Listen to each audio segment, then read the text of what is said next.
서원제물과 자원제물이라는 제목으로 하나님 말씀 전하겠습니다. 어느 개척교회의 어떤 목사님 이야기예요. 어떤 분이 헌금 봉투에 헌금을 써서 이렇게 냈는데 헌금 봉투에 뭐라고 적었냐면 100만 원이라고 적은 것을 보게 된 거예요.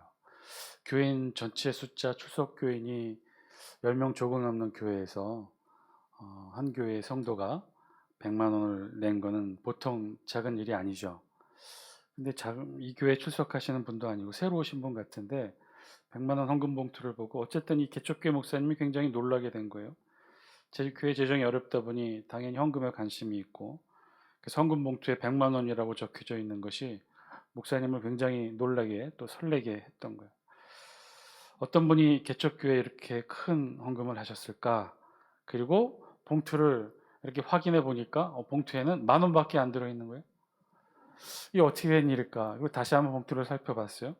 그랬더니 거기에는 봉투에는 헌금 봉투에 헌금 액수와 또 이름을 적는 란에 액수 적는 란에는 이름이 액수가 적혀지지 않고 이름 적는 란에 100만 원 이렇게 적혀 있는 거예요.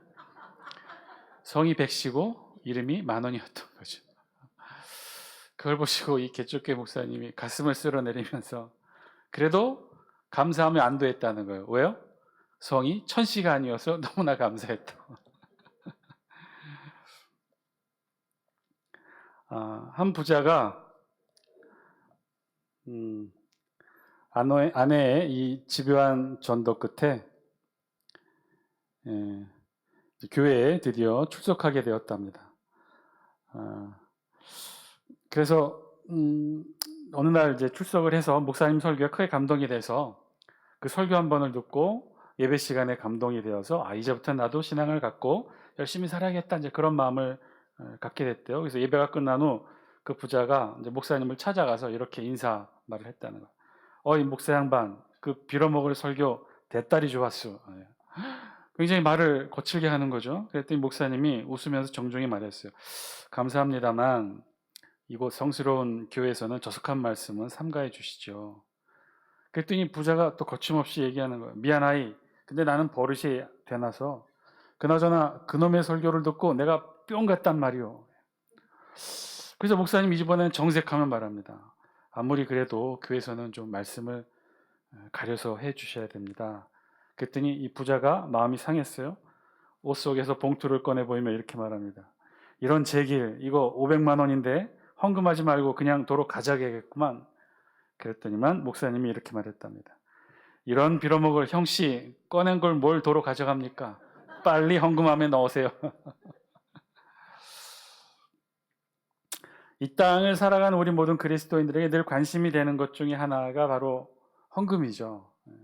어쩔 수 없을 거예요. 우리도 헌금에 대해서 자유롭지 못하고 또 편치 않은 마음 가지고 있는 것 또한 사실이죠. 늘 의무감에 또 부담스럽게 또 하나님 앞에서 우리의 신앙의 척도를 기준으로 우리가 스스로를 점검하는 것 중에 하나가 또 이 헌금 생활일 것입니다. 자, 이 헌금 우리는 어떤 기준으로 어떻게 하나님 앞에 헌금을 드려야 되는 것일까요? 우리는 또 어떤 마음으로 하나님 앞에 헌금을 드려야 합당한 마음과 함께 드려지는 예물이 될 수 있을까요? 오늘 우리 구약 성경 말씀에서는요, 그 기준에 대해 중요한 그 기준을 우리 구약의 언어로, 율법의 언어로 말씀해 주고 있어요. 우리 다 함께 18절, 19절 말씀 영상을 통해 같이 한번 읽겠습니다. 18절, 19절입니다. 시작. 아론과 그의 아들들과 이스라엘 온 족속에게 말하여 이르라.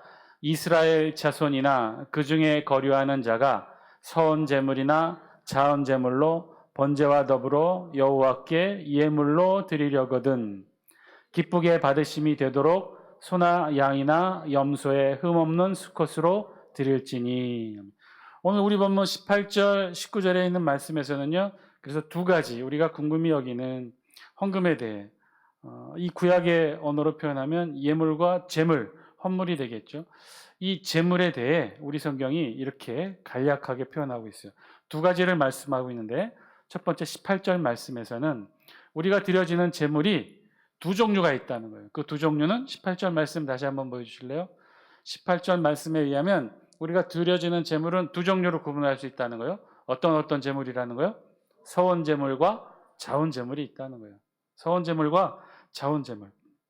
그런데 이 하나님 앞에 우리가 드려지는 이 두 종류의 제물, 서원 제물과 자원 제물은 그럼 어떻게 드려져야 되느냐? 19절 말씀. 뭐라고 말씀하고 있어요? 소나 양이나 염소의 흠없는 수컷으로 드릴지니라. 오늘 본문 18절, 19절에서는 이렇게 두 가지를 말씀하고 있어요. 18절에서는 우리가 드려지는 이 제물의 종류가 두 종류가 있다는 거예요. 그건 서원 제물과 자원 제물 두 종류가 있다는 것이고, 두 번째는 이 두 가지 제물을 어떻게 드려야 되느냐? 흠없는 수컷으로. 오늘날 우리 헌금에도 여러 종류가 있죠. 우리가 지금 드려지는 헌금도 사실은 시대가 발전하고 삶이 다양해지면서 우리가 드려지는 헌금의 종류도 굉장히 다양해졌어요.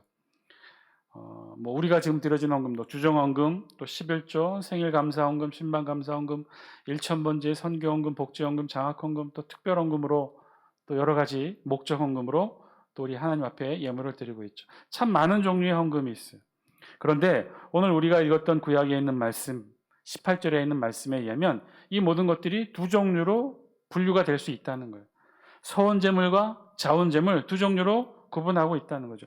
어쩌면 헌금의 종류의 핵심을 우리 구약 성경이 잘 분류하고 있는지도 모르겠어요. 서원제물의 원어의 뜻은요, 사실 조금은 복잡합니다. 꼬르바노 레콜 니드레햄이라고 히브리어 원어로 기록되어 있는데, 꼬르바노 원형은 꼬르반. 여러분 꼬르반 하면 여러분 익히 떠오르는 단어 있지 않을까요? 우리 신약 시대 때 마가복음 7장 11절에서 예수님이 이런 말씀 하셨죠. 우리 영상을 통해 마가복음 7장 11절 같이 한번 읽습니다. 시작. 너희는 이르되 사람이 아버지에게나 어머니에게나 말하기를 내가 드려 유익하게 할 것이 고르반 곧 하나님께 드림이 되었다고 하기만 하면 그만이라 하고, 예수님께서 이스라엘 당시 신약시대 유대인들의 그들의 이 거칠에 가까운 신앙, 특별히 부모 섬김에 있어서 하나님의 예물을 핑계삼아 부모를 섬기지 않는 신앙을 비판하며 이렇게 말씀하고 있어요. 너희들이 아버지나 어머니에게 말하기를 내가 드려 유익하게 할 것이 고르반, 즉 하나님께 드림이 된 이 예물밖에 없습니다 하면 다 되었다는 거예요. 그러면 다 되었다는 게 뭘 다 되었다는 거예요?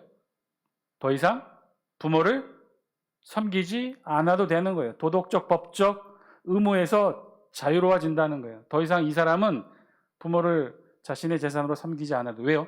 자신의 재산 전부를 어떻게 드린 거예요? 하나님께 고르반하고 하나님께 다 드렸단 말이에요. 그러면 더 이상 이 사람에겐 재산이 없기 때문에 부모를 섬기지 않아도, 부모를 보살피고 공양하지 않아도 이 사람에게는 도덕적, 법적, 율법적 아무런 제한이 없게 된다는 거죠. 예수님은 그 당시 이런 유대인들의 잘못된 신앙을 꼬집어서 이렇게 말했어요. 자식이 마땅히 부모를 모셔야 되는데 자신의 모든 재산을 하나님께 예물로 드려버리면 더 이상 부모를 섬기지 않아도 된다는 거예요. 물론 그렇다고 해서 이 사람이 자신의 재산 모두를 다 실물로 헌금하냐, 그것도 아니에요. 이건 일종의 위탁이었어요. 그 사람의 자기 재산을 교회에다가 위탁 관리를 맡겨놓는 거예요. 그리고 자기는 마음대로 자기 쓸 것 다 쓰고 또 일부는 하나님께 헌금을 하고 그러면서 부모를 돌보지도 않아도 되는 거예요.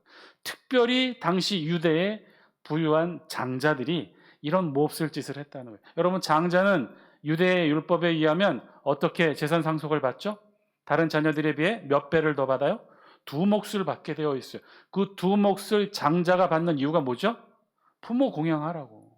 부모 공양하라고 장자에게는 두 몫을 유산 상속하도록 율법이 그렇게 정했는데, 이 두 몫을 상속받은 이 장자 나쁜 아들이 어떻게 해요? 다 하나님께 드림이 된다고 자기 재산을 전부 고르반하고 바친단 말이에요. 위탁 관리를 맡긴단 말이에요. 그래 놓으면 부모를 더 이상 모시지 않아도 되는 거예요. 마음대로 자기는 쓰면서. 그때 예수님이 빗대어 이들을 비판하면서 그 당시 유대인들이 사용했던 히브리 언어 고르반을 헬라어로 고르반 이렇게 표현하여 지칭했던 거죠. 그래서 고르반은 하나님께 드림이 된다는 거예요. 하나님께 드리기 위해서는 어떻게 해야 돼요? 자신의 재물을 하나님께 가까이 가지고 나와야 되죠. 이 고르반이라는 뜻은 하나님께 가까이 가지고 나오다, 그런 뜻이에요.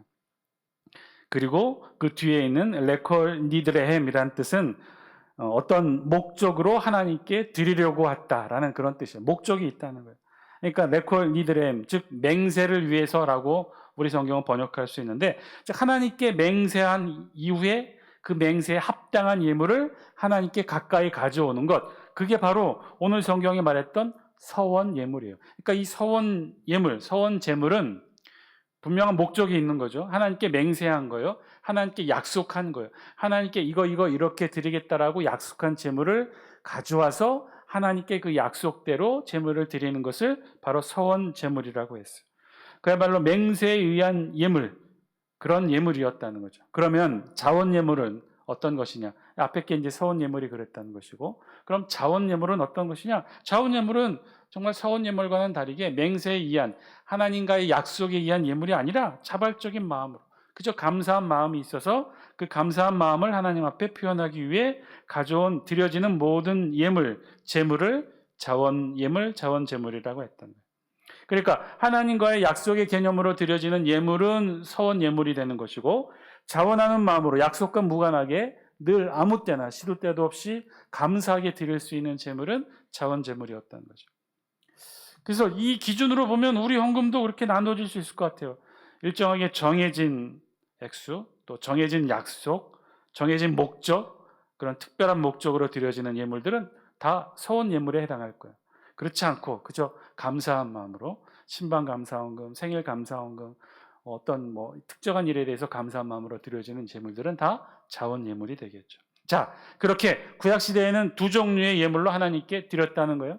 서원 제물과 자원 제물, 서원 예물과 자원 예물로 하나님 앞에 구약 시대에도 예물을 드렸어요. 자, 그런데 그럴 때 어떤 원칙과 기준으로 드렸다는 거예요? 그 원칙과 기준이 19절에 있는 말씀이죠. 우리 19절 영상을 통해 다시 한번 읽어볼까요?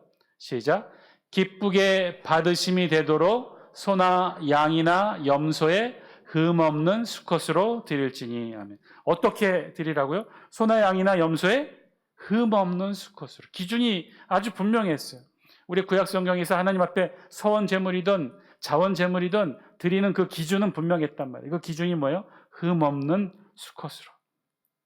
흠이 없다라고 하는 것, 원어의 탐임이라는 이 단어의 뜻은 완전한이란 뜻이에요. 그리고 수컷도 같은 의미예요. 수컷과 암컷 중에 구약 시대에는 수컷이 더 가치 있고 완전한 것으로 여겨졌어요.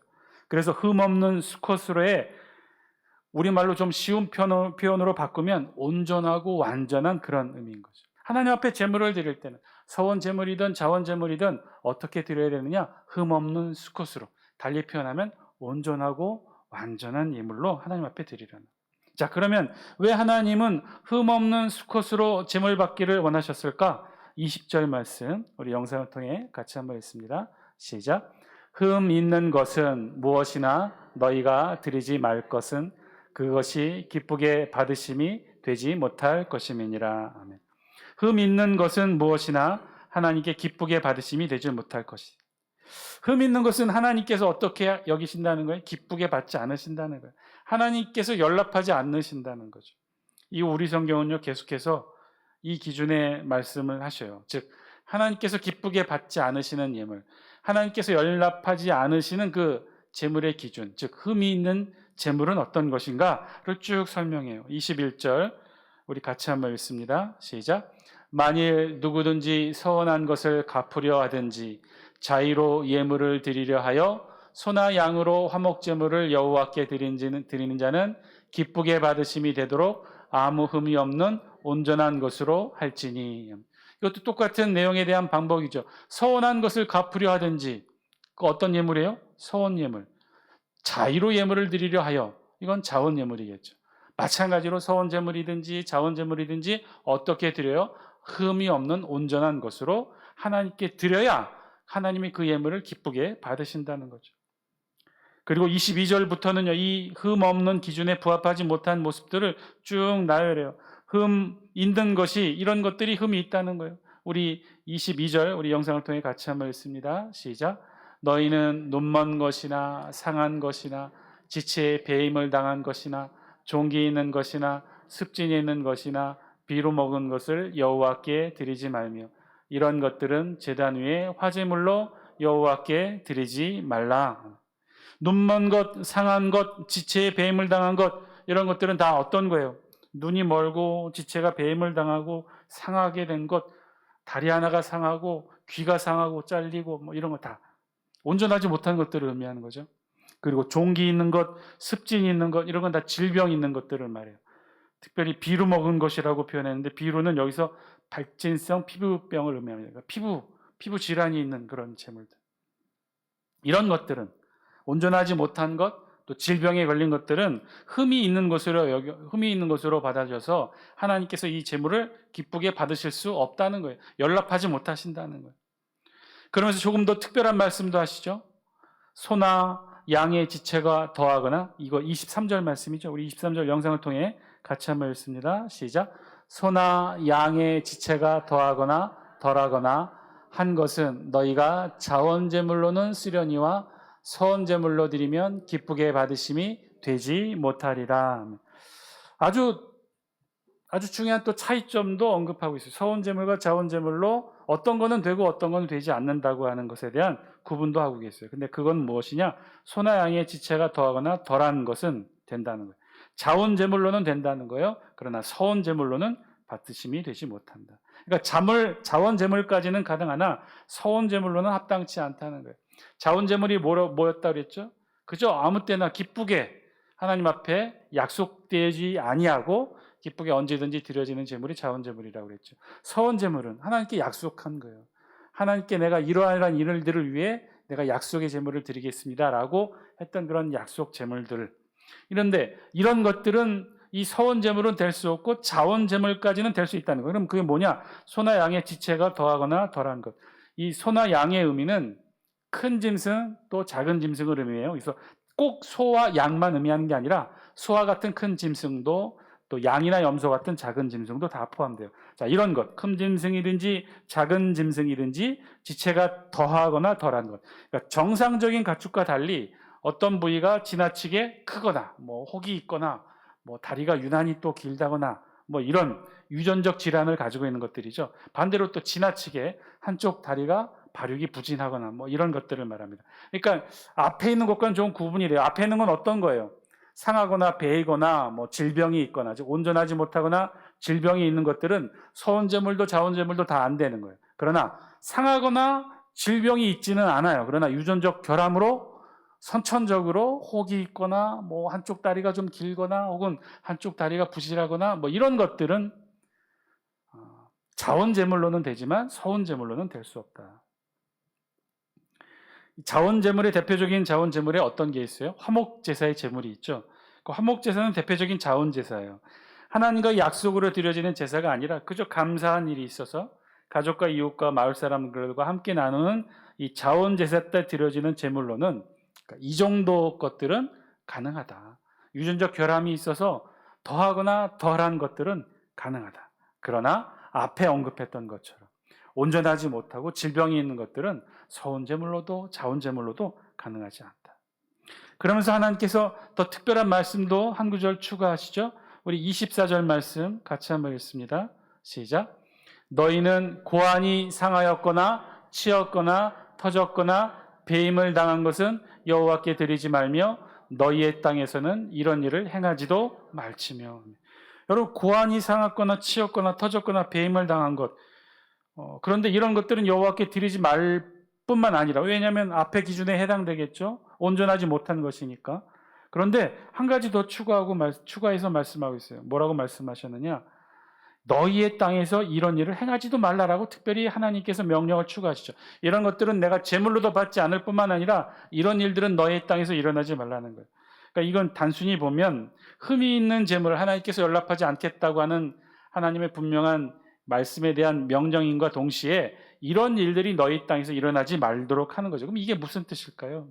이것은요, 일종의 당시에 행해졌던 인위적인 가축 사육 방법 중에 하나였다고 해요. 오늘날도 대부분 이렇게 하죠. 가축의 육질을 좋게 하기 위해 수컷 같은 경우 이제 거세를 하잖아요. 중성화를 하죠. 그러니까 본문은 그런 거세한 동물들을 말해요. 그러니까 이런 동물들, 당시에도 좋은 육질을 위해 혹은 편하게 사육하기 위해서 인간이 인위적인 방법으로 이런 가축 사육들에 대해서 제한을 뒀던 거죠. 그런 것들은 하나님이 절대로 받으시지 않을 뿐만 아니라 가나안 땅, 하나님께서 주시는 그 축복의 약속의 땅에서는 다시는 일어나지 않도록 또 명령하셔요. 그러니까 한마디로 하나님은 자연적이든 인위적이든 상하게 된 것, 그래서 하나님의 창조 때 온전한 모습을 잃어버린 것은 하나님이 모두 다 기쁘게 받지 않으신다는 거죠. 자, 하나님은 그래서 이렇게 하나님께 드려지는 제물을 어떻게 드려야 하는지 구체적으로 말씀하고 있어요. 그 말씀의 핵심은 하나님께 드려지는 모든 제물들은 어떻게 드려지는 거예요? 흠없는 예물로, 흠없는 제물로 하나님 앞에 드려지라는 거예요. 하나님이 원하시는 제물의 모습은 바로 흠없는 제물이라는 거예요. 이는 구약뿐만 아니라 신약 시대를 살고 있는 우리에게도 똑같이 적용되는 말씀입니다. 하나님은 지금 우리에게서도 똑같이 그런 제물들이 연락되기를 원하시죠. 하나님은 지금 우리가 하나님께 흠없는 예물 드리기를 원하신다는 거죠. 흠없는 예물, 흠없는 제물. 그렇다면 여러분, 이 시대에 우리가 하나님께 드리는 흠없는 예물은 어떤 예물을 말하는 것일까요? 우리는 지금 실제 실물을 하나님께 예물로 드리고 있지 않죠. 물론 1년에 한 번 추수감사절에 우리가 직접 키운 농산물을 가지고 하나님의 전에 나와 제물을 드릴 때가 있기는 하죠. 그러나 그때를 제외하고는 대부분 우리가 하나님께 드리는 이 예물은 어떤 형태예요? 실물의 형태가 아닌 다른 형태죠. 화폐를 통한, 돈을 통한 하나님 앞에 예물을 드리고 있어요. 오늘날 우리가 드리는 예물은 그러면 이 예물을 어떻게 하나님 앞에 흠없는 예물로 드릴 수 있을까요? 우리가 드리는 헌금은요, 눈먼 것이나 상한 것으로 드릴 수조차 없어요. 종기 있는 것, 습진이 있는 것, 비루한 것으로 헌금을 드릴 수도 없죠. 오늘날 우리에게 흠없는 예물은 그럼 어떤 것이 흠없는 예물이 될 수 있는 것일까요? 아니, 오늘 우리가 드리고 있는 이 예물에 흠이 있을까요? 흠이 있다고 말할 수 있을까요? 흠이 있다면 그것은 무엇을 말하는 것일까요? 오늘 우리는 다 돈으로, 현금으로, 또 어떤 때는 또 수표로, 또 어떤 때는 온라인으로 또 그렇게 예물을 드리죠. 그럼 이렇게 우리가 드리고 있는 이 헌금은 어떻게 해야 흠없는 예물이 될 수 있을까요? 이런 헌금에도 흠이 있을 수 있을까요? 다 헌금으로 드리고 있는데 우리 헌금에는 이렇게 드리면 거기에는 이 구약에 있는 말씀처럼 이런 흠이 없으니 우리가 드리는 예물을 하나님이 다 기쁘게 받으시는 흠없는 예물이 될 수 있을까요? 주일날 어느 교회 집사가 언제부턴가 이제 교회 가기 전에 준비를 하는데 성경책과 찬송가를 준비하면서 뭘 준비하느냐?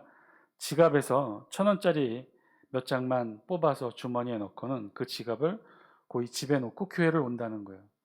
언제부턴가 이 부인 집사님의 습성이 바뀌어서 남편 집사가 한 번은 물었답니다. 아니, 당신은 친구 만날 때는 그 예쁜 지갑 맨날 들고 나가면서 왜 교회 갈 때는 그 지갑을 집에 두고 가? 그랬더니 아내가 이렇게 말했답니다. 지갑을 갖고 가면 헌금송 부를 때 내게 있는 모든 것을 아낌없이 바치네. 헌금 부를 때 너무 마음이 괴로워서 이제부터는 아예 지갑을 빼놓고 가요. 그랬더니 남편이 이렇게 말했답니다. 쯧쯧, 그러다 예수님도 당신 괴로울까봐 응답 주머니 하늘에 묶어두고 오시면 어쩌려고. 재물이 아니더라도 우리가 드리는 이 예물, 이 헌금, 화폐라고 하더라도 여기에는 우리가 드리는 이의 마음이 담길 수밖에 없다는 거죠. 이 예물에도 마음이 담긴다는 거예요. 그 예물에 담긴 마음이 오늘 본문의 기준이 되는 거죠. 흠이 있는 기준인가, 흠이 없는 기준인가. 우리 다 함께 영상을 통해 고린도후서 9장 7절에 있는 말씀 같이 한번 읽겠습니다. 시작. 각각 그 마음에 정한 대로 할 것이요 인색함으로나 억지로 하지 말지니 하나님은 즐겨내는 자를 사랑하시느니라. 아멘. 인색함이나 억지로 하지 말지니 하나님은 즐겨내는 자를 사랑하신다고 했어요.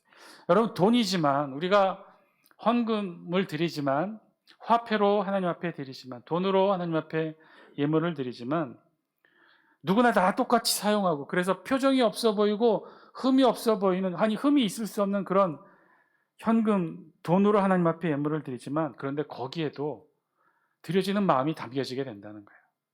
똑같은 현금이지만 그 헌금에는 드리는 이의 마음이 담길 수밖에 없다는 거예요. 어떤 이가 드리는 헌금에는 기쁜 마음, 감사한 마음이 있고 어떤 이가 드리는 마음, 헌금에는 인색한 마음, 억지로 하는 마음, 마지못해 드리는 마음이 담길 수밖에 없다는 거예요. 그런 마음을 통해 하나님은 구약과 마찬가지로 이 시대 신약에서도 똑같이 우리가 드려지는 이 헌금, 예물, 우리가 드리는 이 제물을 흠의 기준으로 판단하신다는 거예요. 흠의 유무를 보게 된다는 것이고, 흠의 유무에 따라 우리가 드려지는 헌금을 하나님이 어떤 때는 기쁘게 받으시기도 하지만 어떤 때는 연락하지 않으신다는 거죠. 여러분, 그러면 왜 우리는 인색한 마음으로 헌금을 드리면 안 되는 것일까요? 아니, 다르게 질문하면 예물을 드리는데 왜 인색한 마음이 들게 되는 것일까요? 인색한 마음은 아까워하는 마음이에요. 이런 마음은 왜 들게 되는 것일까요? 그런 마음의 근원을 찾아가 보면 그런 거죠. 지금 드려지는 이 헌금, 이 예물이 온전히 내 능력과 노력으로 얻은 내 소유라고 생각할 때 아까운 마음이 드는 거죠. 인색한 마음이 들게 되는 거예요. 내가 열심히 노력했는데, 내가 이만큼 벌었는데, 내가 이만큼 성공했는데, 이만큼 내 노력으로 일구어냈는데, 여기에서 10분의 1, 11조로, 여기에서 감사헌금으로, 그게 쉽지가 않은 거죠. 하나님이 주신 것, 하나님이 축복의 결과, 하나님의 은총의 결과로 여겨진다면 들지 않을 마음이 인색한 마음이라는 거예요. 예물을 드림에 있어서 가장 중요한 기준은요, 바로 흠없는 예물을 드리는 것인데, 그것은 오늘 우리의 기준으로 말한다면, 그래서 결국 우리 안에 감사한 마음으로 드리는 예물을 바로 구약성경 오늘 본문이 말하고 있는 흠없는 예물의 기준이 될 것입니다. 인색한 마음이나 아까운 마음이 아닌 감사한 마음으로 드려질 때, 인색한 마음, 아까운 마음 왜 든다고 그랬어요? 이거 다 내가 번 돈이고, 내가 다 이룬 것이고, 내가 다 노력하고, 내가 다 땀 흘리고, 그러면 아까운 마음이 들 수 있는 거죠. 아쉬워하는 인색한 마음이 들 수 있는 거죠. 사실은 모르는 거죠. 그것이 하나님이 허락하시지 않는 한, 하나님께서 비를 내리시지 않는 한, 하나님께서 우리의 생명의 호흡을 지금도 붙잡고 계시지 않는 한, 우리는 단 하나, 무엇 하나 내 노력과 내 땀으로 이룰 수 있는 것이 없다는 사실을 우리 잘 모르는 거죠. 그러니까 다 내가 한 것으로, 내가 노력한 것으로, 그러니까 인색한 마음도 들고 아까운 마음도 드는 거죠. 하나님은요, 우리가 감사한 마음으로 하나님 앞에 예물 드리기를 원하십니다. 하나님은 그 예물을 기쁘게 연락하시기 원하십니다. 인색한 마음, 아까워하는 마음이 아니라. 그럼 한편으로 좀 아쉽죠? 물론 하나님께서 지금 우리가 누리는 모든 것 주셨으니 감사한 마음으로 하나님께 드림이 마땅할 것입니다. 그러나 늘 그렇게 감사한 마음으로 드릴 수 있는 것이 쉽지 않죠.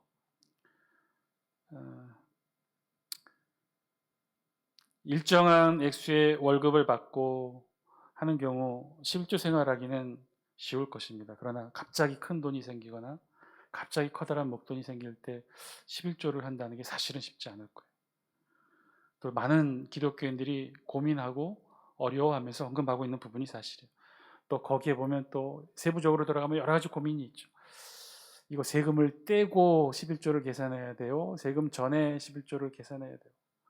그 전에 빚도 있고 여러 가지 갚아야 될 것도 있고 공과금도 있고 내야 될 일 있고, 최소한 우리도 집에서 써야 되는 생계비가 있는데 이런 거 다 생활비 다 빼고 11조를 계산해야 돼요? 어떻게 해야 돼요? 이런 고민들 참 많이 있죠. 여러 가지 사실은 그런 마음들이 다 아까워하는 마음들이고 인색해하는 마음들에서 나오는 생각과 판단이죠. 근데 우리는 그럴 수밖에 없어요.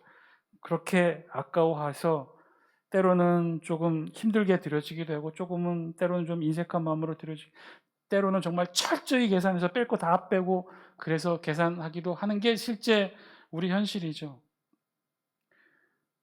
그럼 때로는 그렇게 질문도 돼요.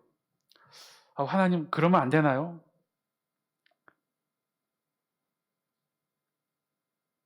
하나님도 또 그렇죠. 언제나 늘 그렇게 정확하게 1.1획도 흔들림 없이 그렇게 흠없는 깨끗한 예물을 드려야만 하나님께서 늘 받으시는 것일까요?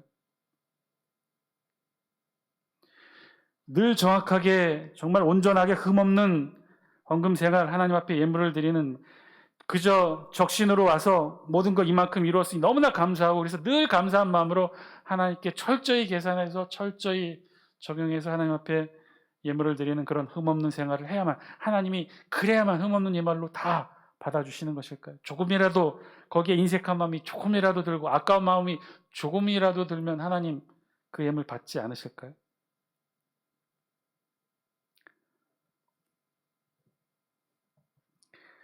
목사가 늘 헌금 얘기할 땐 정말 불편합니다. 그럼에도 불구하고 정답을 말씀드리면 예, 그렇습니다. 조금이라도 인색하고 조금이라도 아까운 마음이 있는 상태에서 헌금을 하셨다면 하나님 그 예물 분명히 흠 있는 예물로 여기실 것이고 하나님은 반드시 연락하지 않으실 겁니다. 오늘 주신 말씀처럼 하나님이 기쁘시게 받으시는 예물을 우리가 드리고 싶다면 우리는 정말 흠 없는 예물로 하나님 앞에 드려야 돼요. 철저히 정확하게 하나님 앞에서 최소한 제물과 예물에 있어서 부끄러운 마음이 들지 않도록. 왜 그런지 아십니까? 그렇게 하나님이 지금 우리에게, 저와 여러분들에게 온전하고 흠없는 완전한 제물을 요구하시고 받으시기를 원하시는 가장 중요한 이유는 무엇인지 아십니까? 그것은 그렇게 아주 그와 똑같은 방식으로 철저히 계산해서 2000년 이 땅에서 우리 모두를 위해 그렇게 흠없는 완전하신 제물로 하나님께 드려진 산 제물의 결과가 바로 저와 여러분이기 때문에 그렇습니다. 온전하지 못하고 부족한 우리의 신앙의 예물로는 하나님 앞에 연락되지 않았어요. 수천 년 지켜온 600여 가지가 넘는 율법의 제물로도 하나님 만족시킬 수가 없었어요. 그저 그런 신앙의 삶으로는 도저히 하나님께 연락될 수 없었던 바로 그때 하나님의 특별한 방법으로 이 땅에 오직 예수 그리스도만을 보내셔서, 다른 모든 제물은 완전하지 않으니까 다 흠이 있으니까 하나님께 연락이 되지 않아서 우리 모두가 구원을 얻을 수 없는데, 그래서 하나님께서 생각하신 방법은 이 세상에 있는 그 어떤 것도 하나님의 마음을 흡족히 여길 수 없어서 하나님께서는 이 땅에 예수 그리스도, 온전하신 산 제물 예수 그리스도를 보내주셔서 그 제물로 저와 여러분 대신에 하나님 앞에 드려지는 제물이 됐고, 하나님이 그 예물을 받으셔서 저와 여러분들을 오늘 구원의 자리에 앉게 하셨기 때문에 그래요. 여러분, 그렇게 지금 우리가 앉아있는 자리 밑에는 그런 흠없는 온전하신 예수 그리스도의 제물을 깔고 우리가 앉아서 이렇게 예배를 드리는 것이죠. 이제 그렇게 흠없는 제물의 희생으로 하나님 앞에 예배 드리는 우리가 이제 하나님께 요청해요. 하나님께 요구합니다. 조금은 하나님 인색한 마음으로 드려지는 예물도 받아주세요. 조금은 아까운 마음으로 드리는 예물도 하나님 받아주세요. 흠없는 예물, 완전한 예물 우리 못 드립니다. 우리는 그렇게 못 삽니다. 그저 이 정도로 대충 받아주세요. 우리의 그 요구에 하나님 받아주실 수 있을까요? 없겠죠. 그렇게 받아줄 수 있었다면 진작 받으셨겠죠. 하나님 독생자 예수 그리스도 희생하지 않고 수천 년 전 유대인들의 그 율법을 지킨 그 예물, 율법으로 드려졌던 그 제물, 바리새인 서기관들이 하나님 앞에 드렸던 그 형식적인 신앙, 그거 다 괜찮게 하나님이 받으러 제물로 받으셨으면 더 이상 예수님의 희생도 이 땅에 없으셨겠죠. 그러나 하나님은 그렇게 받으실 수가 없었어요. 온전하신 제물 예수 그리스도를 받으심처럼 지금 똑같이 저와 여러분들에게도 흠없는 제물 받으시기를 하나님 원하고 계십니다. 그 하나님 앞에 거룩하고 온전하고 흠없는 제물로 하나님 앞에 헌금 생활 하시는 저 여러분 다 되시기를 주의 이름으로 간절히 축원드립니다.